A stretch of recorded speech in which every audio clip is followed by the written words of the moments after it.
മോഹൻലാലിനെയും ആന്റണി പെരുമ്പാവൂരിനെയും കുറിച്ച് നിർമ്മാതാവ് ഗോകുലം ഗോപാലൻ പറഞ്ഞ വാക്കുകൾ വൈറലാകുന്നു. നിവിൻ പോളി നായകനായി ബി ഉണ്ണികൃഷ്ണൻ സംവിധാനം ചെയ്യുന്ന പ്രതിച്ഛായ എന്ന ചിത്രത്തിന്റെ ട്രെയിലർ ലോഞ്ചിങ് പരിപാടിയിൽ നടത്തിയ പ്രസംഗത്തിലാണ് രസകരമായ പരാമർശം. മോഹൻലാൽ ആനയാണെങ്കിൽ ആന്റണി പെരുമ്പാവൂർ ആനയെ നിയന്ത്രിക്കുന്ന പാപ്പാനാണ് ഗോകുലം ഗോപാലൻ പറഞ്ഞത്.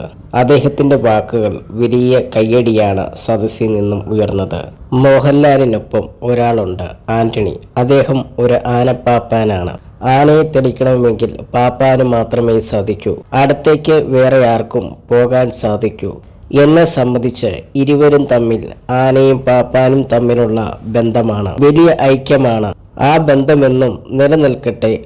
അതിൽ നിന്നും പല കാര്യങ്ങളും നമുക്ക് ലഭിക്കുന്നുണ്ടെന്ന് ഞാൻ വിശ്വസിക്കുന്നു, ഗോകുലം ഗോപാലൻ പറഞ്ഞു. ഗോകുലം ഗോപാലന്റെ ഈ വാക്കുകളാണ് ഇപ്പോൾ സോഷ്യൽ മീഡിയയിൽ വൈറലാകുന്നത്.